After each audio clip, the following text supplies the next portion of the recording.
ವೀಕ್ಷಕರೆಲ್ಲರಿಗೂ ನಮಸ್ಕಾರ. Rotary club Manipal ಅರ್ಪಿಸುವಂತಹ ವಿಶೇಷ ಕಾರ್ಯಕ್ರಮ ಸೇವಾ ಸಂಚಯ ರೋಟರಿ ನಿಮಗಾಗಿಗೆ ತಮ್ಮೆಲ್ಲರನ್ನೂ ಕೂಡ ಆತ್ಮೀಯವಾಗಿ ಸ್ವಾಗತಿಸಿಕೊಳ್ತಾ ಇದ್ದೇನೆ. ನಾವು ರೋಟರಿಯ ಕಾರ್ಯಕ್ರಮಗಳ ಬಗ್ಗೆ ಈ ಹಿಂದೆ ಮಾತಾಡ್ತಾ ಬಹಳಷ್ಟು ಕಾರ್ಯಕ್ರಮ ಬಗ್ಗೆ ನಾವು ಚರ್ಚೆ ಮಾಡಿದ್ವಿ. ಅದರಲ್ಲಿ ನಾವು ರೋಟರಿ ಹೆಲ್ತ್ಗೆ ಸಂಬಂಧಪಟ್ಟಾಗಿ ಜಗತ್ತಿನಾದ್ಯಂತ ಮಾಡಿರುವಂತಹ ಕೆಲಸಗಳ ವಿಚಾರದ ಬಗ್ಗೆಯೂ ಕೂಡ ನಾವು ಮಾತಾಡ್ತಾ ಬಂದಿದ್ದೇವೆ. ಸಾಮಾನ್ಯವಾಗಿ ನಾವೆಲ್ಲರೂ ಕೂಡ prevention is better then cure ಅಂತ ಹೇಳ್ತೇವೆ. ಆದರೆ ಬಹಳಷ್ಟು ಕಮ್ಮಿ ಜನ ಇದನ್ನು ತಮ್ಮ ಸ್ವಂತ ಜೀವನದಲ್ಲಿ ಅಳವಡಿಸ್ಕೊಳ್ತಾರೆ ಮತ್ತು ಅದಕ್ಕಿಂತ ಕಮ್ಮಿ ಜನ ಇದನ್ನು ಸಾಮಾಜಿಕವಾಗಿ ಈ ಕುರಿತಾಗಿರುವಂಥ ಕೆಲಸಗಳನ್ನು ಮಾಡ್ತಾರೆ. ಹಾಗೆ ನೋಡ್ಲಿಕ್ಕೆ ಹೋದರೆ ನಮಗೆ ರೋಟರಿ ಬಹಳಷ್ಟು ವಿಶೇಷವಾಗಿ ಕಾಣುತ್ತದೆ. ಯಾಕಂತ ಹೇಳಿದ್ರೆ ಇದು ಯಾವುದೇ ಒಂದು ಕಾಯಿಲೆಯನ್ನು ಅದಕ್ಕೆ ಟ್ರೀಟ್ಮೆಂಟ್ ಕೊಡುವ ವಿಚಾರದಲ್ಲಿ ಮಾತ್ರ ಅಲ್ಲದೆ ಅದನ್ನು ಪ್ರಿವೆಂಟ್ ಮಾಡುವ ವಿಚಾರದಲ್ಲಿಯೂ ಕೂಡ ಜಗತ್ತಿನಾದ್ಯಂತ ಕೆಲಸ ಮಾಡ್ತಾ ಹೋಗುತ್ತೆ. ಹಾಗೆ ಅದು ಕೆಲಸ ಮಾಡಿರುವಂತಹ ಒಂದು ಕ್ಷೇತ್ರ ಅಂತ ಹೇಳಿದ್ರೆ ಅದು ಡೆಂಟಲ್ ಕೇರ್ನ ಕುರಿತು. ರೋಟರಿ ಬೇರೆ ಬೇರೆ ಗ್ರಾಮಗಳಿಗೆ ಹೋಗಿ ಯಾರಿಗೆಲ್ಲ ಡೆಂಟಲ್ ಫೆಸಿಲಿಟಿಗಳನ್ನು ಅವೈಲ್ ಮಾಡಲಿಕ್ಕೆ ಆಗಲ್ಲ ಅಂತಹ ಜನರನ್ನು ರೀಚ್ ಆಗಿ ಅವರಿಗೂ ಡೆಂಟಲ್ ಫೆಸಿಲಿಟಿ ಕೊಡುವಂತಹ ಸಾಕಷ್ಟು ಕೆಲಸಗಳನ್ನು ಅದು ತನ್ನ ಇತಿಹಾಸದಲ್ಲಿ ಮಾಡ್ತಾ ಬಂದಿದೆ. ಇದಕ್ಕೆ ಉದಾಹರಣೆಯಾಗಿ ನಾವು ನೋಡೋದಾದರೆ ರೋಟರಿ ಕ್ಲಬ್ ಮಣಿಪಾಲವನ್ನೇ ನಾವು ನೋಡ್ಬೋದು. ರೋಟರಿ ಕ್ಲಬ್ ಮಣಿಪಾಲ KMCಯ ಡೆಂಟಲ್ ಬ್ಲಾಕ್ನ ಜೊತೆಗೆ ಸೇರಿಕೊಂಡು ಅವರು ಕೂಡ ಈ ರೀತಿಯಾಗಿರುವಂತಹ ಸಮಾಜ ಸೇವೆಯಲ್ಲಿ ತೊಡಗಿಸಿಕೊಂಡಿದ್ದಾರೆ. ಡೆಂಟಲ್ ಕೇರನ್ನು ಬಹಳಷ್ಟು ಜನರಿಗೆ ತಲುಪಿಸುವಂತಹ ಕೆಲಸ, ಡೆಂಟಲ್ ಕ್ಯಾಂಪ್ಗಳನ್ನು ಕಂಡಕ್ಟ್ ಮಾಡುವಂತಹ ಕೆಲಸವನ್ನು ಮಾಡ್ತಾ ಬಂದಿದ್ದಾರೆ. ಇವತ್ತಿನ ನಮ್ಮ ಕಾರ್ಯಕ್ರಮದಲ್ಲಿ ನಾವು ಇದರ ಬಗ್ಗೆಯೂ ಮಾತಾಡ್ತೇವೆ. ಬಟ್ ಅದರ ಜೊತೆಗೆ ಬಹಳಷ್ಟು ವಿಶೇಷವಾಗಿರುವಂತಹ ಅತಿಥಿ ಇದ್ದಾರೆ. ಡಾಕ್ಟರ್ ಪ್ರದೀಪ್ ಅವರಿದ್ದಾರೆ. Professor and head department of prosthodontic ನ ಪ್ರೊಫೆಸರ್ ಮತ್ತು ಹೆಡ್ ಆಗಿ ಅವರು ಕೆಲಸವನ್ನು ಮಾಡ್ತಾ ಇದ್ದಾರೆ. ಇವತ್ತು ನಮ್ಮ ಜೊತೆಗೆ ಅವರ ಫೀಲ್ಡಿನ ಬಗ್ಗೆಯೂ ಅವರು ನಮಗೆ ಮಾಹಿತಿಯನ್ನು ನೀಡಲಿಕ್ಕಿದ್ದಾರೆ. ಅದರ ಜೊತೆಗೆ ಅವರ ಒಂದು ಮೆಡಿಕಲ್ ಜರ್ನಿ ಹೇಗಿತ್ತು, ಆ ಮೆಡಿಕಲ್ ಜರ್ನಿಯಲ್ಲಿ ಅವರ ಎಕ್ಸ್ಪೀರಿಯನ್ಸ್ಗಳು ಹೇಗಿತ್ತು, ರೋಟರಿಯ ಕುರಿತು ಏನು ಹೇಳ್ತಾರೆ, ಇದೆಲ್ಲವನ್ನು ಕೂಡ ನಾವು ಇವತ್ತಿನ ಕಾರ್ಯಕ್ರಮದಲ್ಲಿ ಕೇಳಲಿಕ್ಕಿದ್ದೇವೆ. ಮೊದಲಿಗೆ ಅವರನ್ನು ಕಾರ್ಯಕ್ರಮಕ್ಕೆ ಆತ್ಮೀಯವಾಗಿ ಸ್ವಾಗತಿಸಿಕೊಳ್ತಾ ಇದ್ದೇನೆ. ನಮಸ್ಕಾರ ಸರ್. ನಮಸ್ಕಾರ ಸರ್. ಫಸ್ಟ್ ಕ್ವಶನ್ ನಾನು ನಿಮ್ಮ ಹತ್ರ ಕೇಳುವಂಥದ್ದು, ನಿಮ್ಮ ಸಬ್ಜೆಕ್ಟ್ ಅದು ಏನು ಸರ್? ಏನಾಗ್ತದೆ ಆ ಸಬ್ಜೆಕ್ಟಲ್ಲಿ? ನನ್ನ ಸಬ್ಜೆಕ್ಟ್ ಏನಂದರೆ ಪ್ರಾಸ್ತೋಡಾಂಟಿಕ್ಸ್ ಅಂತೇಳಿ. ಅದು ಟೋಟಲ್ ನಮ್ಮ ಡೆಂಟಲಲ್ಲಿ 9 ಕ್ಷೇತ್ರಗಳಿದ್ದಾವೆ, 10 ಡಿಪಾರ್ಟ್ಮೆಂಟ್ಸ್ ಹೇಳ್ತೇವೆ. ಅದರಲ್ಲಿ ಒಂದು ಸ್ಪೆಷಾಲಿಟಿ. ಸೊ ಬೇಸಿಕ್ಲಿ ನನ್ನ ಸ್ಪೆಷಾಲಿಟಿಯಲ್ಲಿ ಏನಾಗೋದಂದರೆ, ಈಗ ಕೆಲವರದ್ದು ಹಲ್ಲು ಮಿಸ್ಸಿಂಗ್ ಆಗ್ತವೆ, ಕೆಲವರು ಮಿಸ್ಸಿಂಗ್ ಇರ್ತವೆ. ಸೊ ಇಂಥ ಎಲ್ಲ ಕ್ಷೇತ್ರದಲ್ಲಿ ನಾವೇನು ಮಾಡ್ತೇವೆ, ಆರ್ಟಿಫಿಷಿಯಲ್ ಟೀತ್ ಕೊಡ್ತೇವೆ ಅಂತ ಹೇಳ್ತೇವೆ, ಕೊಡ್ತೇವೆ ಬೇಸಿಕ್ಲಿ. ಸೊ ಅದು ಒಂದು ಹಲ್ಲಿರ್ಬೋದು ಅಥವಾ ಒಂದು ಸೆಟ್ಟೇ ಇರ್ಬೋದು. ಸೊ ನನ್ನ ಡಿಪಾರ್ಟ್ಮೆಂಟ್ ಅದರಲ್ಲಿ ನಾನು ಸ್ಪೆಷಲೈಸ್ಡ್. ಸೊ ಶಾರ್ಟಲ್ಲಿ ಹೇಳೋದಾದರೆ basically it's basically replacement with of the natural teeth by an artificial substitute. Okay, ಹಾಗೆ ಹೇಳ್ಬೋದು ಸರ್. ರಿಪ್ಲೇಸ್ಮೆಂಟ್ ಅಂದರೆ ಅದು ಯಾವ ರೀತಿ ಪ್ರೊಸೆಸ್ ಇರ್ತದೆ? ಅದು ಬೇಸಿಕ್ಲಿ ರಿಪ್ಲೇಸ್ಮೆಂಟ್ ಅಂದರೆ, ಈಗ ಒಂದು ಪೇಷಂಟ್ ನನ್ನ ಹತ್ರ ಬಂದರೆ ಅವರ ಬಾಯಲ್ಲಿ ನಾನು ಹಲ್ಲುಗಳು ಇಷ್ಟು ಇರ್ತವೆ ಅಂತ ನಾವು ದೇವರು ಕೊಟ್ಟಿದ್ದಾರೆ, ಇಷ್ಟು ಹಲ್ಲುಗಳು. ಸೊ ಒಂದು ಹಲ್ಲು ಇಲ್ಲದಿದ್ದರೂ ಬೇಸಿಕ್ಲಿ ಅದೊಂದು ಡ್ಯಾಮೇಜ್ ಇದ್ದ ಹಾಗೆ. ಒಂದು ನೋಡಲಿಕ್ಕೆ ಡ್ಯಾಮೇಜ್, ಇನ್ನೊಂದು ಹಲ್ಲುಗಳು ಒಂದು ಲೇಬರ್ ಇದ್ದ ಹಾಗೆ. ಅಂದರೆ ಇಷ್ಟು ಜನ ಬಾಯಿಯೊಳಗೆ ಇಷ್ಟು ಜನ ಇದ್ದಾರೆ, ಅವುಗಳು ಒಟ್ಟಿಗೆ ಸೇರಿದರೆ ಒಂದು ಒಳ್ಳೆ ಕೆಲಸ. ಅಂದರೆ ಒಂದು ಫುಡ್ಡನ್ನು ಚೂ ಮಾಡೋದು, ಇಷ್ಟು ಜನ ಬೇಕೇ ಅಂಥೇಳಿ. ಸೊ ಹಾಗೆ ಹಿಡ್ಕೊಂಡ್ರೆ ನೀವು ಒಂದು ಹಲ್ಲು ಮಿಸ್ ಆದರೂ, ಒಂದು ಲೇಬರ್ ಮಿಸ್ ಆದರೂ ಇನ್ನೊಬ್ಬರಿಗೆ ಕಷ್ಟ. ಸೊ ಅದು most of them should know that. So ಆಗ ನಾವೇನು ಮಾಡ್ತೇವೆ, ಈಗ ಅಲ್ಲಿ 1 ಅಥವಾ 2 ಅಥವಾ 3 ಹಲ್ಲು ಮಿಸ್ಸಿಂಗ್ ಇದ್ದರೆ ನಾವು ಅದನ್ನು ರಿಪ್ಲೇಸ್ ಮಾಡ್ತೇವೆ. ಸೊ ರಿಪ್ಲೇಸ್ಮೆಂಟ್ ಅದು ಕೆಲವು ಸತಿ ಮುಂದಿನ ಭಾಗದ ಹಲ್ಲು ಇರ್ತವೆ, ಕೆಲವು ಸತಿ ಹಿಂದಿನ ಭಾಗದ ಹಲ್ಲು ಇರ್ತವೆ. ಹಿಂದಿನ ಭಾಗ ಹಲ್ಲುಗಳು ನಾವು ಬೇಸಿಕ್ಲಿ ಚೂಯಿಂಗಿಗೆ ಯೂಸ್ ಮಾಡೋದು. ಸೊ ಅದರ ಇಂಪಾರ್ಟೆನ್ಸ್ ತುಂಬದು. ಪ್ಲಸ್ ಮುಂದಿನ ಇನ್ನೂ ತುಂಬ, ಎಂತಕ್ಕಂದ್ರೆ ನಾವು ನಗಾಡುವಾಗ ಅದು ಇಲ್ಲದಿದ್ದರೆ ಅದೊಂದು ದೊಡ್ಡ ಅದೊಂದು ಸೋಷಿಯಲಿ ಆಕ್ಟಿವ್ ಆಗಲಿಕ್ಕೆ ಕಾರಣವೇ ಪರ್ಸನ್ ಅದರಿಂದ. ಸೊ ನಾವು ಏನು ಮಾಡ್ತೇವೆ, ಅದು ಎಲ್ಲಿ ಯಾವ ಕಡೆದು ಹಲ್ಲು ಅಂತ ನೋಡಿ ಅದರ ಪ್ರಕಾರ ಬೇಕಿದ್ದ ಹಾಗೆ ನಾವು ಡಿಸೈನ್ ಮಾಡಿ ಆ ಹಲ್ಲುಗಳನ್ನು ಕೊಡ್ತೇವೆ. ಸೊ ಮೆಟೀರಿಯಲ್ ಸ್ವಲ್ಪ ಡಿಫ್ರೆಂಟ್ ಇರಬಹುದು ಮುಂದಿನ ಮತ್ತೆ ಹಿಂದಿನ ಹಲ್ಲಿಗೆ. ಸರ್, ಈಗ ನೀವು ಹಲ್ಲುಗಳನ್ನು ರಿಪ್ಲೇಸ್ ಮಾಡ್ತೀರಿ ಅಂತ ಹೇಳಿದ್ರೆ ಯಾವೆಲ್ಲ ಕೇಸಸ್ಗಳಲ್ಲಿ ಹಲ್ಲು ರಿಪ್ಲೇಸ್ಮೆಂಟ್ ಮಾಡುವ ಅವಶ್ಯಕತೆ ಬೀಳ್ತದೆ? ಸೊ ಬೇಸಿಕ್ಲಿ ಕೆಲವರು ಏನಾಗ್ತದೆ, ಕೆಲವರಲ್ಲಿ ಬಾರ್ನ್ ಆಗುವಾಗಲೇ ಕೆಲವು ಹಲ್ಲು ಅದು ಬರೋಲ್ಲ ಮೇಲೆ ಜಾಸ್ಗೆ, ಅದಕ್ಕೆ ಇಂಪ್ಯಾಕ್ಟೆಡ್ ಹಲ್ಲುಗಳಂತ ಹೇಳ್ತೇವೆ. ಸೊ ಆಗೇನು ಆ ಜಾಗ ಖಾಲಿ ಇರ್ತವೆ. ಸೊ ಹಲ್ಲುಗಳ ಇಂಪಾರ್ಟೆನ್ಸ್ ಎಲ್ರಿಗೂ ಗೊತ್ತು. ಸೊ ಮಕ್ಕಳಿಗಂತೂ ಅದು ಓಕೆ, ಚಿಕ್ಕದಿರುವಾಗ ಓಕೆ, ಬಟ್ ಒಂದು ಲೆವೆಲಿಗೆ ಬರುವಾಗ ಅವರಿಗೆ ಗೊತ್ತಾಗ್ತದೆ, ಓ ಇದು ಹಲ್ಲು ಇಲ್ಲದೆ ಸರಿ ಕಾಣಲ್ಲ ಅಂತೇಳಿ. ಸೊ ನಾವು ಅದಕ್ಕೆ ರಿಪ್ಲೇಸ್ಮೆಂಟ್ ಒಂದು. ಇನ್ನೊಂದು ಹಲ್ಲಿದ್ದು ಈಗ ಫಾರ್ ಎಕ್ಸಾಂಪಲ್ ಮಿಲ್ಕ್ ಟೀತ್ ಅಂತ ಹೇಳ್ತೇವೆ, ಅದು ಸಬ್ಸೆ ಚಿಕ್ಕದಿರುವಾಗ ಅದು ಬಿದ್ದು ಪರ್ಮನೆಂಟ್ ಟೀತ್ ಬರಬೇಕು. ಸೊ ಕೆಲವು ಸತಿ ಅದು ಬರಲ್ಲ ನಾನು ಅಂತ ಹೇಳಿದೆ. ಒಂದು ಅದು ಸ್ಟೇಟ್. ಇನ್ನೊಂದು ಸ್ಟೇಟ್ ಏನಂದರೆ ಪರ್ಮನೆಂಟ್ ಹಲ್ಲು ಬಂದ ಮೇಲೆ ಆಕ್ಸಿಡೆಂಟ್ ಬಿದ್ದು ಹಾಗೆ ಹೀಗೆ ಆಗಿ ಹಲ್ಲುಗಳು ಮಿಸ್ ಆಗ್ತವೆ, ಆ ಸ್ಟೇಟಲ್ಲಿ ಇರ್ಬೋದು.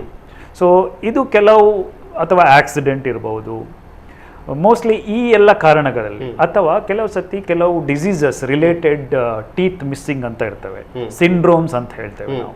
ಸೊ ಆ ಟೈಮಿಗೆ ನಾವು ಈ ಹಲ್ಲುಗಳನ್ನು ಈ ಎಲ್ಲ ಸಿಚುವೇಶನಲ್ಲಿ ರಿಪ್ಲೇಸ್ ಮಾಡ್ತೇವೆ ಬೇಸಿಕಲಿ. ಸರ್, ರಿಪ್ಲೇಸ್ಮೆಂಟ್ ಅಂತ ಹೇಳಿದ್ರಿ, ರಿಪ್ಲೇಸ್ ಮಾಡುವಾಗ ಯಾವ ಮೆಟೀರಿಯಲ್ಸ್ಗಳನ್ನು ನೀವು ಯೂಸ್ ಮಾಡ್ತೀರಿ? ಬೇಸಿಕ್ಲಿ ಅದೇ ನಾನು ಆಗ ಹೇಳಿದಾಗ ನಾನು ಹೇಳಿದ್ದೆ, ಹಿಂದಿನ ಹಲ್ಲಿಗೆ ಒಂದು, ಮುಂದಿನ ಹಲ್ಲಿಗೆ ಒಂದು ಅಂತ. ಸೊ ಅದರ ಅರ್ಥ ಏನಂದರೆ, ಹಿಂದಿನ ಹಲ್ಲು ಬೇಸಿಕ್ಲಿ ನಾವು ಇಡುವಾಗ ಒಂದು ಮೆಟೀರಿಯಲ್ ಡಿಸೈಡ್ ಮಾಡ್ತೀವಿ. ಏನಂದರೆ ಹಿಂದಿನ ಹಲ್ಲಂದರೆ ನಮಗೆ ಗಟ್ಟಿತನ ಮೇನ್, ಅದು ಗಟ್ಟಿಯಾಗಿರ್ಬೇಕು.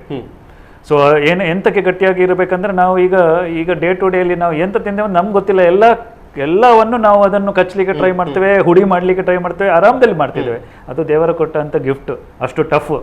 ಸೊ ಅದನ್ನು ಮೆಟೀರಿಯಲ್ ಮ್ಯಾಚ್ ಮಾಡಬೇಕಿದ್ರೆ ನಮಗೆ ಅಂಥದ್ದೇ ಒಂದು ಯಾವುದಾದ್ರೂ ಒಂದು ಸೈಂಟಿಫಿಕ್ ಮೆಟೀರಿಯಲ್ ಬೇಕು. ಸೊ ಬೇಸಿಕ್ಲಿ ನಮಗೆ ಹಿಂದಿನ ಹಲ್ಲು ಇಡಬೇಕಿದ್ರೆ ನಮಗೆ ಮೆಟಲಲ್ಲಿ ಬರ್ತದೆ, ಅಂದರೆ ಅದು ಕಬ್ಬಿಣ ಅಂತ ಹೇಳ್ಬೋದು, ಮೆಟಲ್ ಅಂತ ಹೇಳ್ತೇವೆ ನಾವು. ಅದು ನೀವು ಕಲರ್ ನೋಡಿದರೆ ಒಂದು ಸ್ಟೇನ್ಲೆಸ್ ಸ್ಟೀಲ್ ಆಗಿ ಇರ್ತವೆ. ಸೊ ಭಯಂಕರ ಟಫ್ ಅವುಗಳು. ಪ್ಲಸ್ ಮುಂದಿನ ಹಲ್ಲಿಗೆ ನಮಗೆ ಈಗ ಅದು ಕಬ್ಬಿಣ ಅಂತ ಕಲರ್ ಹಾಕ್ಲಿಕ್ಕೆ ಆಗಲ್ಲ. ಸೊ ಅದರಲ್ಲಿ ಸ್ವಲ್ಪ ಡಿಫ್ರೆನ್ಸ್ ಇರ್ತದೆ. ಅದಕ್ಕೆ ನಾವು ಸಿರಾಮಿಕ್ ಅಂತ ಹೇಳ್ತೇವೆ, ಈ ಪಾಟ್ಗಳೆಲ್ಲ ಮಾಡಿರ್ತೇವೆ, ವೈಟ್ ಪಾಟ್ಗಳು. ಸೊ ಅಂಥದ್ದು ಕಲರ್ ಬರ್ತವೆ. ಸೊ ಅಂಥ ಮೆಟೀರಿಯಲ್ ಬರ್ತವೆ. ಅದರಲ್ಲಿ ತುಂಬ ಅಡ್ವಾನ್ಸ್ ಫಾರ್ಮ್ಯಾಟ್ ಎಲ್ಲ ಇದೆ. ಸಿಂಪಲ್ ಫಾರ್ಮ್ಯಾಟ್ ಹೇಳೋದಾದ್ರೆ ಸಿರಾಮಿಕ್ ಅಂತ ಹೇಳ್ತೇವೆ. ಬಟ್ ಈಗ ಅಡ್ವಾನ್ಸ್ಡ್ ಫಾರ್ಮ್ಯಾಟ್ ಲೈಕ್ ಜಿರ್ಕೋನಿಯಾ ಅಂತ ಎಲ್ಲ ಬಂದಿದೆ. ಸೊ ಅಂಥ material. So changes material basically is based on looks as well as toughness. ಈ ಎರಡು ಕ್ರೈಟೀರಿಯಾ ಹಿಡ್ಕೊಂಡು ನಾವು ಮೆಟೀರಿಯಲ್ ಅನ್ನು ಸೆಲೆಕ್ಟ್ ಮಾಡ್ತೇವೆ. ಸರ್, ಈಗ ಇದು ಕೇವಲ ಹಲ್ಲುಗಳಿಗೆ ಮಾತ್ರ ಲಿಮಿಟೆಡ್ ಅಥವಾ ಬೇರೆ ಪಾರ್ಟ್ಸ್ಗಳಿಗೂ ಮಾಡ್ಲಿಕ್ಕೆ? ನಮ್ಮ ಡಿಪಾರ್ಟ್ಮೆಂಟ್ ಇದು ಅದೊಂದು ಸ್ಪೆಷಾಲಿಟಿ ವಿಚ್ ತುಂಬ ಜನರಿಗೆ ಗೊತ್ತಿಲ್ಲ. So we are called as oromaxillofacial prosthodontics. So prosthodontics including crown and bridge ಅಂತ ಎಲ್ಲ ವಿಶ್ವವಿದ್ಯಾಲಯದಲ್ಲಿ ಬಂದಿರ್ತವೆ. ಬಟ್ oromaxillofacial prosthodontics ಅಂತ ಹೇಳಿ ಅದು ಕೆಲವು ಬುಕ್ಕಲ್ಲಿ ಮೆನ್ಷನ್ ಆಗಿರ್ತವೆ. ಆ್ಯಂಡ್ ಜನರಿಗೂ ಇದರ ಬಗ್ಗೆ ಅಷ್ಟು ತಿಳುವಳಿಕೆ ಇಲ್ಲ. ಇದರಲ್ಲಿ ಏನಾಗ್ತದೆ ಅಂದರೆ, ನಾನು ಹೇಳಿದ್ದು ನಾವು ಮಿಸ್ಸಿಂಗ್ ಪಾರ್ಟ್ಸನ್ನು ರಿಪ್ಲೇಸ್ ಮಾಡ್ತೇವೆ ಅಂತೇಳಿ. ಸೊ ಎಲ್ಲರೂ ಎಣಿಸಿದ್ದಾರೆ ದಂತ ಅಂದರೆ ಟೀತ್ ಮಾತ್ರ ಅಂತೇಳಿ. ಬಟ್ ನಮ್ಮ ಬ್ರ್ಯಾಂಚಲ್ಲಿ ಏನಾಗ್ತದೆ ಅಂದರೆ ಮ್ಯಾಕ್ಸಿಲೋಫೇಶಿಯಲ್. ಓರೋ ಅಂದರೆ ಓರಲ್, ಮ್ಯಾಕ್ಸಿಲೋಫೇಶಿಯಲ್ ಅಂದರೆ ದೌಡೆ ಮತ್ತು ಅದರ ಮೇಲೆ ಮುಖ, ಕಣ್ಣು, ಮೂಗು. ಸೊ ಇದು ಯಾವಾಗ ಮಿಸ್ ಆಗೋದಂದರೆ ಬೇಸಿಕ್ಲಿ ಒಂದು ಆಕ್ಸಿಡೆಂಟಲ್ಲಿ ಈಗ ಏನಾದರೂ ಒಂದು ಪಾರ್ಟ್ ಅಷ್ಟು ಡ್ಯಾಮೇಜ್ ಆಗಿದ್ದರೆ ಅದನ್ನು ರೀಕ್ರಿಯೇಟ್ ಮಾಡಲಿಕ್ಕೆ ಆಗಲ್ಲ. So you might have to think about maybe plastic surgery or something. But ಅದು ಏನಾಗ್ತದೆ ಅಂದರೆ ಕೆಲವು ಸತಿ ರಿಪ್ಲೇಸ್ ಆಗ್ತದೆ, ಮಾಡಲಿಕ್ಕೆ ಆಗ್ಬೋದು, ಕೆಲವು ಸತಿ ಅದೂ ಆಗೋದಿಲ್ಲ. ಆ್ಯಂಡ್ ಒಂದು ಅನದರ್ ಫ್ಯಾಕ್ಟರ್ ಇಸ್ ಕಾಸ್ಟ್. ಆಗ we come into play. We have a material called as silicon. ಅದು texture is as good as our skin. So basically ನಾವೇನು ಮಾಡ್ತೇವೆ, ರೀಕ್ರಿಯೇಟ್ ಮಾಡ್ತೇವೆ. ಇಟ್ ಈಸ್ ಪ್ರೀವಿಯಸ್ಲಿ ಲೈಕ್ ಸ್ವಲ್ಪ ಸಮಯದ ಮುಂಚೆವರೆಗೆ ನಾವು ಅದನ್ನು ಹ್ಯಾಂಡ್ ಕ್ರಿಯೇಟೆಡ್, ಅಂದರೆ ನಮಗೆ ಅದು ಆರ್ಟ್ ಕಲಿಬೇಕು ನಾವು ನಮ್ಮ ಇದು ಕಲಿಯುವಾಗ. ಸೊ ನಾವು ಕೈಯಲ್ಲೇ ಅದನ್ನು ಪ್ಯಾಟರ್ನನ್ನು ಮಾಡಿ ರೀಕ್ರಿಯೇಟ್ ಮಾಡಿ ಮತ್ತೆ ಅದನ್ನು ಸಿಲಿಕಾನಲ್ಲಿ ರಿಪ್ಲೇಸ್ ಮಾಡ್ತಿದ್ವು. ಸೊ ಸಿಲಿಕಾನ್ ಪ್ರಾಸೆಸಸ್ ಅನ್ನು ಅದನ್ನು ಮಾಡಿ ನಾವು ಮುಖದ ಮೇಲೆ ಇರ್ತಿದ್ವು. ಮೂಗು, ಕಣ್ಣು, ಕಿವಿ, ಮತ್ತೆ ನಿಮ್ಮ ತಲೆಯ ಒಂದು ಭಾಗ. ಈಗ ಈ ಭಾಗ basically it is made up of bone and hard. So ನಮ್ಮ ಹತ್ರ ಒಳಗಿನ ಭಾಗ ರಿಪ್ಲೇಸ್ ಮಾಡ್ಲಿಕ್ಕೆ ಒಂದು ಮೆಟೀರಿಯಲ್ ಇದೆ, ಅದರ ಹೊರಗಿನ ಭಾಗ ಸ್ಕಿನ್ ಅಲ್ಲ. ಸೊ ಅದನ್ನು ರಿಪ್ಲೇಸ್ ಮಾಡ್ಲಿಕ್ಕೆ ಸಿಲಿಕಾನ್ ಇದೆ. ಸೊ ಎರಡು ಮೆಟೀರಿಯಲ್ ನಾವು ಅದನ್ನು ರಿಪ್ಲೇಸ್ ಮಾಡ್ತೇವೆ. ಹಾಗೆ ಇಲ್ಲಿ ಮಾತ್ರ ಅಲ್ಲ, ನಾವು basically even finger can be replaced. So hand process, leg, foot ಇದೆಲ್ಲ ಮಾಡ್ತೇವೆ. ಸೊ ಆ part actually is not well exposed. So nowadays ಎಲ್ಲಿ ಹೋದ್ರು ನಾವು ಹೇಳ್ತೇವೆ ಈ ಪಾರ್ಟನ್ನು, because most of them don't know about it. So this is about maxillofacial. ಅಂದರೆ ಖಾಲಿ ಹಲ್ಲು ಮಾತ್ರ ಅಲ್ಲ, ನಾವು ಬೇರೆಯೂ ಇದು ಮಾಡ್ತೇವೆ. ಸರ್, ಈಗ ಅಪ್ರೋಚಿಂಗ್ ವೇ ಹೇಗೆ? ಲೈಕ್ ಅವರು ಡೈರೆಕ್ಟ್ ಆಗಿ ನಿಮ್ಮನ್ನು ಬಂದೆ ಕಾಂಟ್ಯಾಕ್ಟ್ ಆಗ್ಬೋದಾ ಅಥವಾ ಬೇರೆಯವರು ರೆಕಮೆಂಡ್ ಮಾಡ್ತಾರೆ? ಎಸ್, ಯೂಶ್ವಲಿ ಯಾರಿಗೂ ನಾನು ಹೇಳಿದ ಹಾಗೆ ಯಾರಿಗೂ ಈ ಬಗ್ಗೆ ಗೊತ್ತಿಲ್ಲ. ಸೊ ಅವರ ಹಾಗೆ ಬರೋದು ಭಾರಿ ಕಷ್ಟ. ಎಲ್ಲರೂ ಮೆಡಿಕಲ್ ಟರ್ಮ್ಸ್ ಅಂತೇಳಿ ಸರ್ಜನ್ ಅಥವಾ ಪ್ಲಾಸ್ಟಿಕ್ ಸರ್ಜನ್ ಅಥವಾ ಹೋಗ್ತಾರೆ. ಈಗ ಏನಾಗಿದೆ ಅಂದರೆ ಈಗ onco basically related to cancer and all those things. So ಅವರಿಗೆ ಈ ಬಗ್ಗೆ ನಮ್ಮ ಬಗ್ಗೆ ಗೊತ್ತಿದೆ, ನಾವು ಅದನ್ನು ಕಂಪ್ಲೀಟಾಗಿ ಬ್ರೀಫ್ ಮಾಡಿದ್ದೇವೆ. ಈಗ ಮಣಿಪಾಲಲ್ಲಿ ಏನಾಗ್ತದೆ ಅಂದರೆ ಆಂಕೋದಲ್ಲಿ ಯಾವುದಾದ್ರೂ ಒಂದು ಪೇಷಂಟ್ ಆಪರೇಟ್ ಆದರೆ ತುಂಬ ಪಾರ್ಟ್ಸ್ ತೆಗಿಬೇಕಾಗ್ತದೆ, ಅಂದರೆ based on the spread of the cancer. So ಅದಾದ ಮೇಲೆ what is the next part, even for reconstruction it is A question mark. So ಈ ಇದರಿಂದ ನಾವು ಆ ಡಿಪಾರ್ಟ್ಮೆಂಟಿಗೆ ಹೋಗಿ ಇಂಥ ಪೇಷಂಟನ್ನು ನಾವು ಕೆಲವು ಟ್ರೀಟ್ ಮಾಡಿದ್ರಿಂದ ಈಗ ನಾವು they are aware. So most of the cases are usually sent forward by them. So ಅದಲ್ಲದೆ ಇಫ್ ದೇರ್ ಇಸ್ ಬಾಯಿ ಮಾತು ಕೆಲವರಿಗೆ ಹಾಗೆ ಹೇಳಿ ಅಥವಾ ನಮ್ಮದೇ ಡಿಪಾರ್ಟ್ಮೆಂಟ್ಸ್, ನಾನು ಹೇಳಿದೆ 9 ಡಿಪಾರ್ಟ್ಮೆಂಟ್ ಇವುಗಳಿವೆ. ಸೊ ಅವರು ಎಲ್ಲಿಯೋ ಬಂದು ಯಾವುದೋ ಬೇರೆ ಟ್ರೀಟ್ಮೆಂಟ್ ಹೋದವರು, ಓ ಇದು ನಿಮ್ಮದು ಇದು ಮಿಸ್ಸಿಂಗಾ, ಓ ಹೌದಾ ಕಣ್ಣ, ಓ ಹೌದಾ ಇದು ನೀವು ಇಲ್ಲಿ ಹೋಗಿ ಮಾಡಿಸ್ಕೊಳ್ಬಹುದು ಅಂತ ಹೇಳಿದಾಗ ಬಂದಿದ್ದಾರೆ. So usually it is by reference, not directly usually.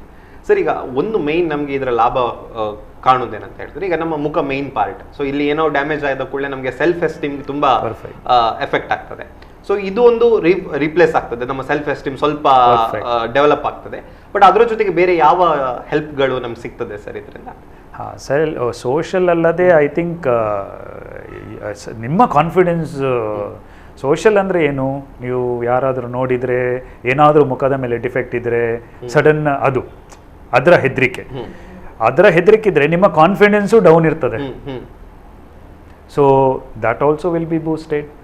And functionally imagine, ಈಗ ನಾನು ಕಣ್ಣೇ ಹೇಳಿದೆ ಅಥವಾ ಒಂದು ಪಾರ್ಟ್ ಆಫ್ ದ ಕಣ್ಣು, ಇಟ್ಸ್ ಎ ಹ್ಯೂಜ್ ಪಾರ್ಟ್. ಆಕ್ಸಿಡೆಂಟಲ್ಲಿ ನಿಮ್ಗೆ ಗೊತ್ತು ಎಷ್ಟು ಮಿಸ್ಸಿಂಗ್ ಆಗ್ಬೋದು. ಕಣ್ಣು ಅಂದರೆ ಚಿಕ್ಕ ಪಾರ್ಟ್ ಮಾತ್ರ ಅಲ್ಲ, it could be a whole area. So exposing that and going out, how dangerous is it? So ಅಂದರೆ you can see what is inside the internal part.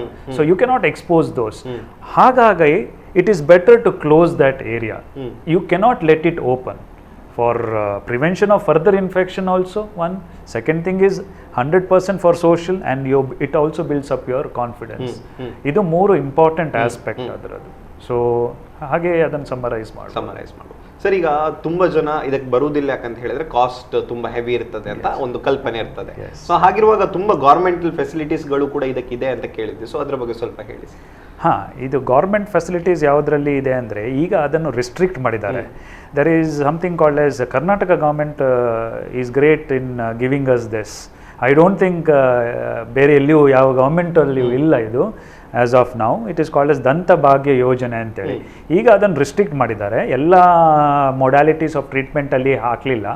They have bought it to a level where all the teeth are missing. And ಅಂದರೆ ಒಂದು ಪೇಷಂಟಲ್ಲಿ ಎಲ್ಲ teeth missing ಇದ್ದರೆ ಅವನಿಗೆ set ಕೊಡೋದಾದರೆ government help ಮಾಡ್ತದೆ. ಮತ್ತು 1, 2, 3, 4 teeth ಕೆಲವು ಮಿಸ್ಸಿಂಗ್ ಇದ್ದರೂ ಅದಕ್ಕೆ ಹೆಲ್ಪ್ ಮಾಡ್ತಾರೆ. ಮಾತ್ರ they have restricted to, there are different ways. ಇದನ್ನು ಈಗ 1 ಹಲ್ ಮಿಸ್ಸಿಂಗ್ ಅಥವಾ 2 ಹಲ್ missing, there are different ways of treating it. ಒಂದು ಫಿಕ್ಸ್ಡ್ ಫಾರ್ಮ್ ಹೇಳ್ತೇವೆ, ಒಂದು ರಿಮೂವೇಬಲ್ ಅಂದರೆ ತೆಗೆದು ಹಾಕುವಂಥದ್ದು, which is not liked by many, but that is one modality of treatment. ಈಗ ಗೌರ್ಮೆಂಟ್ ಆಫ್ ಕರ್ನಾಟಕ ಏನು ಮಾಡಿದೆ, ಅದು ರಿಸ್ಟ್ರಿಕ್ಟ್ ಮಾಡಿದ್ದಾರೆ ಬೇಸಿಕ್ಲಿ ರಿಮೂವೇಬಲ್ಗೆ. ಸೊ ಒಂದು ಇಡೀ ಸೆಟ್ ಕೊಡೋದಾದರೆ government of Karnataka has told that they will pay the required amount. The patient has to just show that he is from below poverty level, and proof has to be given. That is BPL card basically, adan ತರಬೇಕು. Plus ಅವರ Aadhaar card, they have fixed age limit, ಅಂದರೆ 45 ವರ್ಷ ಅಂತ ಹಾಕಿದ್ದಾರೆ ಅವರು. So 45 years above ಯಾವ patient basically ಈಗ ಅವರು ಹೇಳ್ಬೋದು ಮೇ ಬಿ ಕೆಲಸದಲ್ಲಿ ಸರಿ ಇಲ್ಲ ಅಥವಾ they may not be able to basically dental treatments cost a lot. So ಈ ಕಡೆ ಇದನ್ನೆಲ್ಲ ನೋಡಿ above 45 years and persons with completely missing teeth or few missing teeth, for removable option of treatment, government has given a provision of free dentures. So ಅವ್ರಿಗೆ ಏನು ಮಾಡಲಿಲ್ಲ, ಇದು ಇಷ್ಟು proof ಕೊಟ್ಟರೆ ನಾವು ರೆಕಾರ್ಡ್ ಮಾಡ್ತೇವೆ. ಅದರ nodal officer basically from Manipal ನಾನೇ. We are connected with Udupi government hospital. ನನಗೆ ಅದರದ್ದು ರಿಪೋರ್ಟ್ ಅವ್ರಿಗೆ ಕೊಡಬೇಕು. ಬೇಸಿಕ್ಲಿ ಗೌರ್ಮೆಂಟ್ ಏನು ಮಾಡಿದೆ ಅಂದರೆ the patients are referred from this government hospital as well as they have taken few Asha workers. So ಇವ್ರು ಏನು ಮಾಡ್ತಾರೆ, ಎಲ್ಲ ಕಡೆ ಹೋಗಿ ಇದರ ಬಗ್ಗೆ ತಿಳುವಳಿಕೆ ಕೊಟ್ಟು ಜನರನ್ನು ರೆಫರ್ ಮಾಡ್ತಾರೆ. ಸೊ ಏನಾಗ್ತದೆ, ಹಳ್ಳಿಗಳಿಂದ ನಮ್ಮಿಂದ ಅಡ್ವರ್ಟೈಸ್ ಮಾಡಿ ಭಾರಿ ಕಷ್ಟ ಅದನ್ನು ತರೋದು. So ASHA workers are playing a very big role as well as this government hospitals in referring. So ಅವ್ರು ಏನು ಮಾಡಿದ್ದಾರೆ, because we have facilities they have directed it towards us as well as government hospital is also working on it. So ಇದರಿಂದ ನಾನು last 3-4 ಇಯರ್ಸಿಂದ at least ತುಂಬ ಜನರಿಗೆ ಫಾಯ್ದಾ ಆಗಿದೆ. ಅಂದರೆ whoever is not able to afford or now having they are satisfied with having their teeth back, function is back. So I think it has helped a lot of people. Okay. Sir, ನಾವು usually ನಮ್ಮ ಈ ಪ್ರೋಗ್ರಾಮ್ನಲ್ಲಿ, ಸೇವಾ ಸಂಚಯ ಪ್ರೋಗ್ರಾಮಲ್ಲಿ ನಾವು ಅವರ profession ಬಗ್ಗೆ ಮಾತಾಡ್ತೇವೆ, ಅದ್ರ ಜೊತೆಗೆ ಅವರ ಲೈಫ್ ಬಗ್ಗೆಯೂ ಕೂಡ ಮಾತಾಡ್ತೇವೆ. ಸೊ ಪ್ರೊಫೆಷನ್ ಪಾರ್ಟ್ನ ಬಗ್ಗೆ ನಾವು ಈಗ ತುಂಬ ವಿಷಯಗಳನ್ನು ತಿಳ್ಕೊಂಡ್ವಿ. ನೀವು ಅದ ಫುಲ್ ರಿಪ್ಲೇಸ್ಮೆಂಟ್ ಪ್ರೊಸೀಜರ್ನ ಬಗ್ಗೆ ಹೇಳಿದ್ರಿ. ಸ್ವಲ್ಪ ನಿಮ್ಮ ಲೈಫಿಗೆ ಬರೋಣ. ನಿಮ್ಮ ಚೈಲ್ಡ್ಹುಡ್ನಿಂದನೇ ಸ್ಟಾರ್ಟ್ ಮಾಡೋಣ. ನಿಮ್ಮ ಚೈಲ್ಡ್ಹುಡ್ ಎಜುಕೇಷನ್ ಬಗ್ಗೆ ಸ್ವಲ್ಪ ಹೇಳಿ sir. That is very because ನನಗೆ I was born and brought up in Manipal. ನಾನು ಮಣಿಪಾಲ್ ನವನೇ. And very special thing is ಎಲ್ಲಿ ಬಾರ್ನ್ ಆಗಿದ್ದೀನಿ ಅಲ್ಲೇ ವರ್ಕ್ ಮಾಡ್ತಿದ್ದೇನೆ. That is a different thing. I was born in KMC Manipal. ಈಗ ಅದು ಒಂದು part of its institute that is called as Manipal college of dental science. ಅಲ್ಲಿ ಪ್ರೊಫೆಸರ್ ಆ್ಯಂಡ್ ಹೆಡ್ ಆಗಿ work ಮಾಡ್ತಿದ್ದೇನೆ. And my schooling is also in Manipal only, which is related to Madhavakripa English higher primary school. And my +1 and +2 basically ನಾನು +1 +2 ಮಾಡ್ಲಿಕ್ಕೆ ಹೊರಗೆ ಹೋಗಿದ್ದೆ. But 10th ವರೆಗೆ ನಾನು ಮತ್ತೆ MJCಯಲ್ಲಿ ಮಾಡಿದ್ದೆ. +1 +2 ಬಿಕಾಸ್ ತಂದೆ ಬ್ಯಾಂಕ್ ಕೆಲಸ ಇದರಿಂದ ಮಣಿಪಾಲಿಂದ ಟ್ರಾನ್ಸ್ಫರ್ ಆದ್ರಿಂದ ನಾನು ಭುವನೇಶ್ವರ್ ಅಂತ ಹೇಳಿ ಒರಿಸ್ಸಾದಲ್ಲಿ ಅಲ್ಲಿ +1 +2 ಕಂಪ್ಲೀಟ್ ಮಾಡಿ ಮತ್ತೆ then I came back to do my BDS. ನಂದು BDS I did from Mangalore, AB Shetty Memorial Institute of Health Sciences, Mangalore. Plus MDS also I continued to do there. So it was a period of 4 + 2 years of my study life in after my college, that is +2. And then I have worked in various other hospitals before I came here and joined. So sir, ಈಗ ನೀವು ಹೇಳಿದ್ರಿ ನಿಮ್ಮ life ಬಗ್ಗೆ ಹೇಳ್ತೀರಿ. Medical ಯಾಕೆ choose ಮಾಡಿದ್ರಿ? ಯಾಕೆ dental science? ಏನು inspiration? Very actually very special question. And maybe ನನಗೆ ಡೆಂಟಲ್ ಮೆಡಿಕಲ್ ಬೇಸಿಕಲಿ ಡೆಂಟಲ್ ಆಗ ದಟ್ ವಾಸ್ ಇನ್ 1994-95 ಅಷ್ಟು ಇದಿರಲಿಲ್ಲ. I never knew also what was dental. So one of maybe my relative, maybe my it's like my mother's brother, uncle ನನಗೆ ಅವರು ಈ ವಿಷಯವನ್ನು ತೆಗೆದ್ರು. ಅಲ್ಲ, ಒಂದು ಡಾಕ್ಟ್ರು ಬೇಕು ಫ್ಯಾಮಿಲಿಯಲ್ಲಿ ಅಂತೇಳಿ. ಸೊ ನಾವೆಲ್ಲ ಮುಂಚೆ ಇಂಜಿನಿಯರ್ಸ್ ಆಗಬೇಕಂತೇಳಿ ಅಷ್ಟೇ. ಸೊ ಈ ವಿಷಯ ಬಂದ ಮೇಲೆ ನನಗೆ ಒಂದೇ ಗೊತ್ತಿದ್ದದು ಮೆಡಿಕಲ್ MBBS. ನಾನು ಅದೇ ಡಿಸೈಡ್ ಮಾಡಿದ್ದೆ. ಬಟ್ ಇದು ಡೆಂಟಲ್ ಈಗ ಅವರೊಂದು ನನ್ನ ಅದನ್ನೊಂದು ಹುಟ್ಟಿಸಿದ್ದು ಈಗೂ ನನಗೆ ನೆನಪುಂಟು. ಆ ಒಂದು ಇದನ್ನು ತಂದ ಕೂಡಲೇ ನನಗೆ ಡೆಂಟಲ್ ಇದೆಯಲ್ಲ, ನೋಡುವ ಏನು ಅಂತೇಳಿ ಇಂಟ್ರೆಸ್ಟಿಂಗ್ ಮಾಡಿ ನಾನು ಜಸ್ಟ್ ಅದರ ಬಗ್ಗೆ ಹೀಗೆ ತಿಳಿಲಿಕ್ಕೆ ಹೋದಾಗ ಇಂಟ್ರೆಸ್ಟಿಂಗ್ ಕಂಡಿತ್ತು. So that is the only way I have entered dental. But once after I have entered, I felt it is not less than anything. Okay. I have never thought I have missed MBBS. Today also I am proud to be a dentist. ವೀಕ್ಷಕರೇ, ನಮ್ಮ ಜೊತೆಗೆ doctor Pradeep ಅವರಿದ್ದಾರೆ. ಸಾಕಷ್ಟು ವಿಚಾರವನ್ನು ಅವರ ಜೊತೆಗೆ ನಾವು ಮಾತಾಡ್ಕೊಂಡ್ವಿ. ಪುಟ್ಟದೊಂದು ವಿರಾಮ ತಗೊಳ್ಳುವ. ವಿರಾಮದ ನಂತರ ಕಾರ್ಯಕ್ರಮಕ್ಕೆ ಮತ್ತೆ ಬರೋಣ.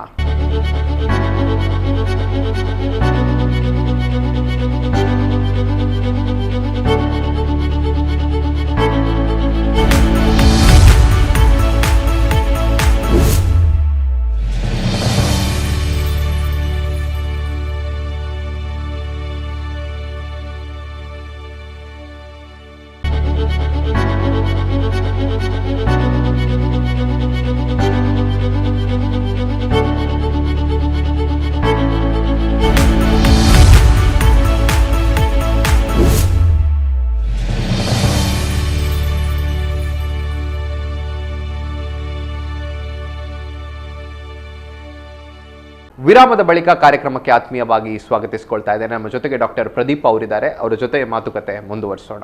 ಸರ್, ನಿಮ್ಮ ಪ್ರೊಫೆಷನಲ್ ಲೈಫ್ ಬಗ್ಗೆ ನೀವು ಅವಾಗ ಸ್ವಲ್ಪ ಸ್ಟಾರ್ಟ್ ಮಾಡಿದ್ದು, ತುಂಬಾ ಕಡೆ ಕೆಲಸ ಮಾಡಿದ್ರಿ ಹೇಳಿದ್ರಿ. ಸೊ ಈ ಒಂದು ಜರ್ನಿಯನ್ನು ನಮಗೆ ಹೇಳಿ, ನಿಮ್ಮ ಪ್ರೊಫೆಷನಲ್ ಲೈಫ್ನ ಜರ್ನಿ, ನಿಮ್ಮ ಮೆಡಿಕಲ್ ಎಜುಕೇಶನ್ ಆದ ನಂತರ ಯಾವ ರೀತಿ ಜರ್ನಿ ಸ್ಟಾರ್ಟ್ ಆಯಿತು, ಹೇಗೆ ಅದು ಕಂಟಿನ್ಯೂ ಆಯಿತು?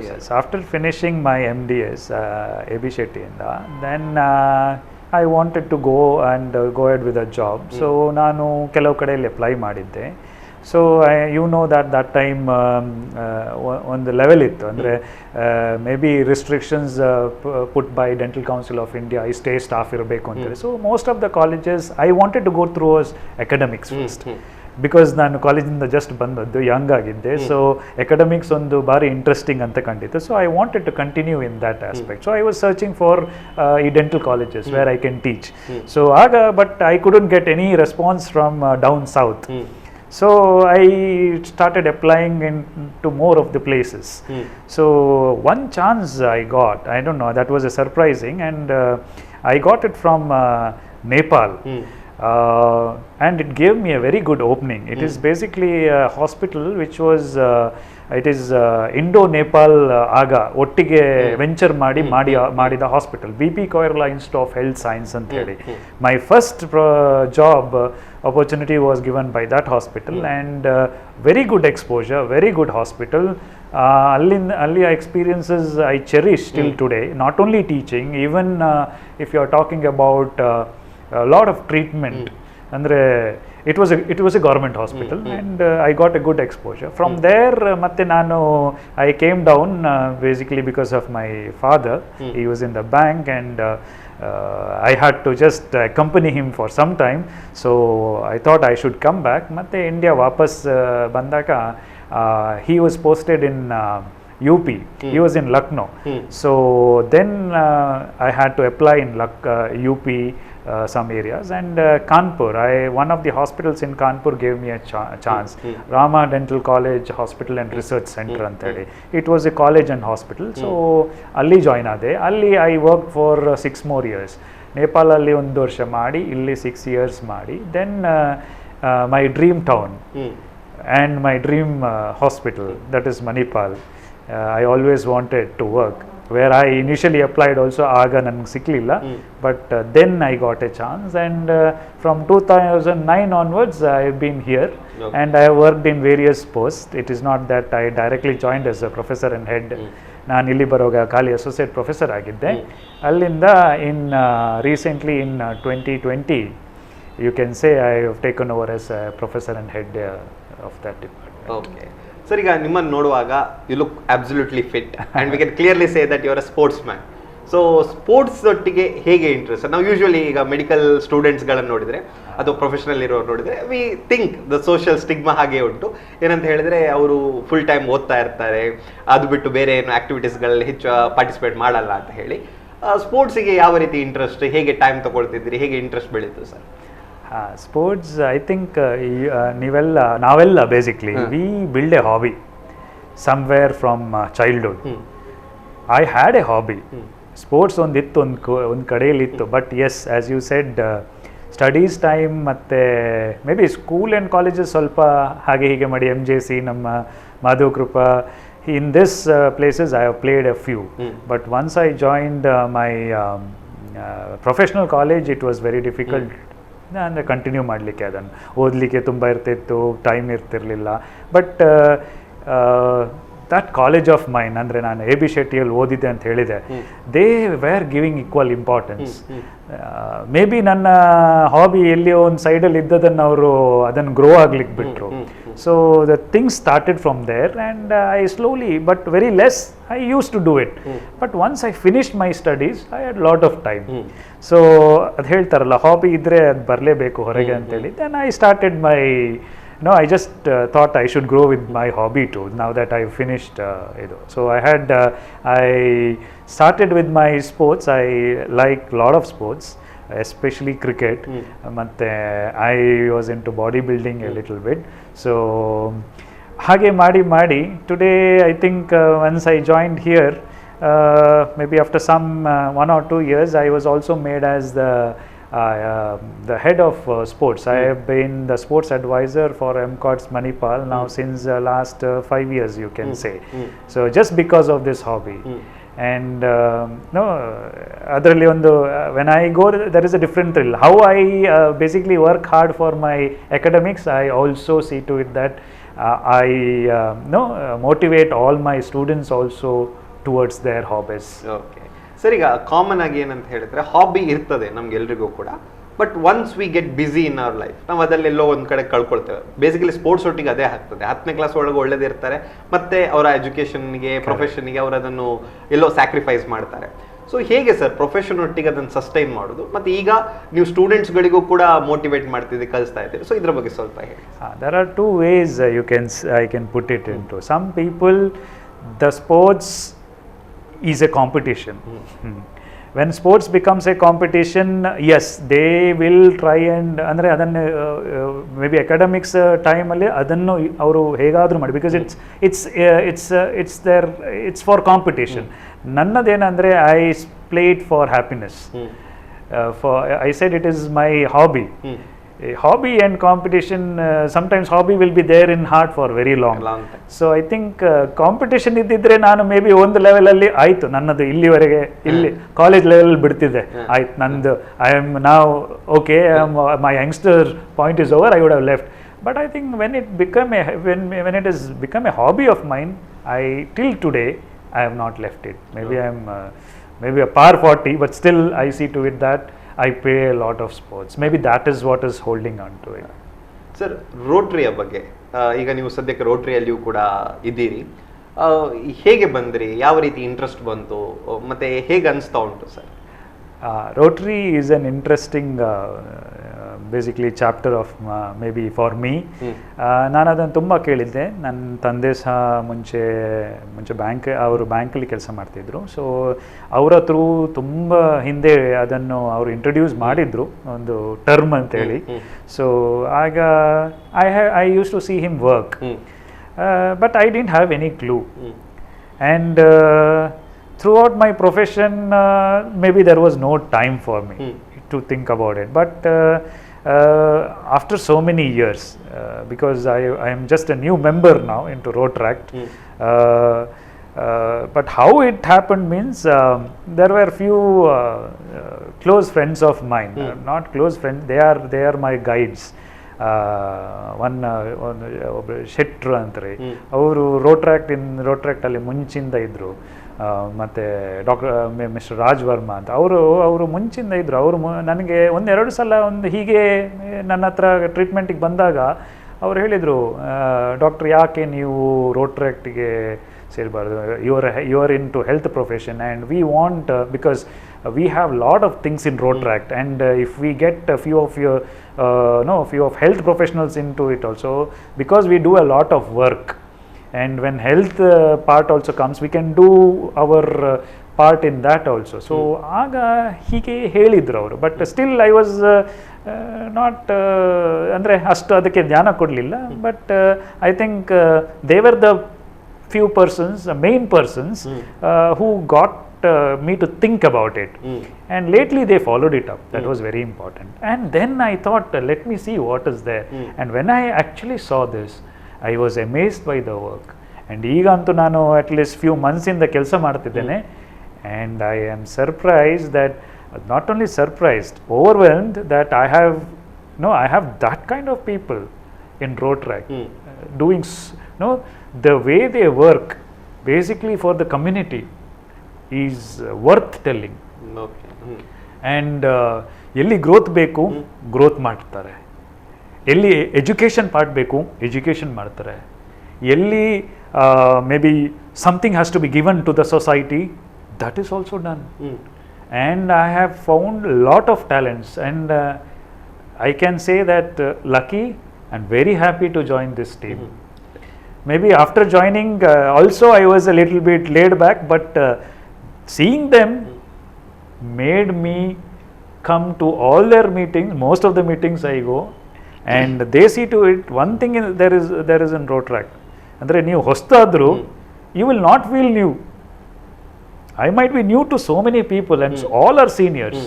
And when I came in first day only, it was like I think I know all of them. It was like that, and that was what made it very interesting for me. And ನಾನು ಅದನ್ನು ಮತ್ತೆ I joined and I started going, and then that was lot of things which I had to learn, and now I'm learning it and trying to work with them. That is my experience with Rotaract till now. Sir ನಾವು ಮತ್ತೆ ನಿಮ್ಮ ಪ್ರೊಫೆಷನ್ಗೆ ಬರುವುದಂತಾದ್ರೆ so ನೀವು ಸಾಕಷ್ಟು ವಿಚಾರದ ಬಗ್ಗೆ ಆವಾಗ ಮಾತಾಡಿದ್ರಿ, but ನಾವು ಇಂಪ್ಲಾಂಟ್ ಅಂತ ಒಂದು ಹೆಸರನ್ನು ಕೇಳ್ತೇವೆ ಆ್ಯಂಡ್ ಇದು ಬೆಟರ್ ಅಂತ ಸಹ ಕೇಳ್ತೇವೆ. ಸೊ ಏನು ಸರ್, ಏನಿದು, ಹೇಗೆ ಇದು ಡಿಫರ್ ಆಗ್ತದೆ ಸರ್? ಹಾಂ, ಇಂಪ್ಲಾಂಟ್ ಕೆಲವು ಕ್ಷೇತ್ರದಲ್ಲಿ ಬರ್ತವೆ. ನಮ್ಮ ಬ್ರ್ಯಾಂಚಲ್ಲಿಯೂ ಇದಕ್ಕೆ ಭಾರಿ ಇಂಪಾರ್ಟೆನ್ಸ್. ಆ್ಯಂಡ್ ಹೇಳ್ಬೋದಂದರೆ ಇದು most advanced format of treatment. ಈಗ most of them have tried understanding it and ಬಂದ ಕೂಡಲೇ ಅವ್ರು ಹೇಳ್ತಾರೆ ಇಂಪ್ಲಾಂಟ್ ಆಗ್ತದಾ ಸರ್ ಅಂತೇಳಿ. ಬಟ್ ಅದರಲ್ಲಿ ಒಂದು ಇದಿದೆ, ಅಂದರೆ ಎಲ್ಲರಿಗೂ ಅದು ಮಾಡಲಿಕ್ಕೆ ಆಗಲಿಕ್ಕಿಲ್ಲ. ನಮಗೆ ಕೆಲವು ರಿಸ್ಟ್ರಿಕ್ಷನ್ಸ್ ಇದೆ. ನಾನು ಫಸ್ಟ್ ಇಂಪ್ಲಾಂಟ್ ಅಂದರೆ ಏನು, ಅದು ವೈ ಇಸ್ ಇಟ್ ಅಡ್ವಾನ್ಸ್ಡ್ ಅಂತ ಹೇಳೋದಾದರೆ, ಈಗ ಒಂದು ಹಲ್ಲು 2 ಹಲ್ಲು ಮಿಸ್ಸಿಂಗ್, ನಾನು ಹೇಳಿದೆ ಅದನ್ನು ರಿಪ್ಲೇಸ್ ಮಾಡೋದಾದರೆ ನೀವು ರಿಮೂವೇಬಲ್ ಇಡ್ಬೋದು ಅಂತೇಳಿ. ಸೊ ರಿಮೂವೇಬಲಲ್ಲಿ ಏನಾಗ್ತದಂದರೆ, ಈಗ ಒಂದು ಓಲ್ಡ್ ಪೇಷಂಟಿಗೆ ನಾನು ತೆಗೆದು ಹಾಕುವಂಥ ಸೆಟ್ ಕೊಟ್ಟರೆ ಓಕೆ, ರಿಟೈರ್ಡ್ ಲೈಫು, ಮನೆಯಲ್ಲಿ ಯಾವಾಗ ಬೇಕಿದೆ ತೆಗಿಬೋದು, ಕ್ಲೀನ್ ಮಾಡ್ಬೋದು. ಹಾಗೆ ಈಗ ನಾನು ಒಂದು ಯಂಗ್ಸ್ಟರಿಗೆ 1 ಹಲ್ಲು ಮಿಸ್ಸಿಂಗಿಗೆ ಅವನಿಗೆ ಒಂದು ರಿಮೂವೇಬಲ್ ಕೊಟ್ಟರೆ ಏನಾಗ್ತದೆ, ಅವನಿಗೆ ಆಗಾಗ ತೆಗಿಲಿಕ್ಕಾಗಲ್ಲ. ಅದು ಅಂದರೆ ಒಂದು ಯಂಗ್ ಇದ್ದಾಗ ನೀವು ಒಂದು ಸೆಟ್ ತೆಗೆಯೋದು ಅಂದರೆ ಎಲ್ಲರೂ ನೋಡ್ತಾರೆ. ಸೊ ಅಂಥವರಿಗೆ ನನಗೆ ರಿಮೂವೇಬಲ್ ಕೊಡಲಿಕ್ಕಾಗಲ್ಲ. ಒಂದು ಇನ್ನೊಂದು ಅಂದರೆ there is one more aspect of, ಈಗ ರಿಮೂವೇಬಲ್ ಅಲ್ಲದೆ ನಾನು ಹೇಳಿದರೆ ಫಿಕ್ಸ್ಡಲ್ಲಿ 2 ಆಸ್ಪೆಕ್ಟ್ ಉಂಟು. ಇಂಪ್ಲಾಂಟ್ ಅಡ್ವಾನ್ಸ್ಡ್ ಫಾರ್ಮ್ಯಾಟ್ ಮತ್ತು ಒಂದು ಫಿಕ್ಸ್ಡ್ ಅಂತ ಬರ್ತವೆ. ಫಿಕ್ಸ್ಡ್ ಅಂದರೆ ಬ್ರಿಡ್ಜ್ ಅಂತ ಹೇಳ್ತೇವೆ. ಬ್ರಿಡ್ಜ್ ಅಂದರೆ ಏನಂದರೆ, ಒಂದು ಹಲ್ಲು ಮಿಸ್ಸಿಂಗ್ ಇದ್ದರೆ ಆ ಕಡೆ ಈ ಕಡೆ 2 ಹಲ್ಲು ಅನ್ನು ಸಪೋರ್ಟ್ ತಗೊಂಡು ನಾವು ಈ 2 ಹಲ್ಲಿಗೆ ಕ್ಯಾಪ್ ಹಾಕಿ ಮಧ್ಯದ್ದು ಒಂದು ಹಲ್ಲು ಮಿಸ್ಸಿಂಗ್ ಅನ್ನು ಅದಕ್ಕೆ ಜಾಯಿನ್ ಮಾಡಿ ಬಿಡುದು, ಅದಕ್ಕೆ ಬ್ರಿಡ್ಜ್ ಅಂತ ಹೇಳೋದು.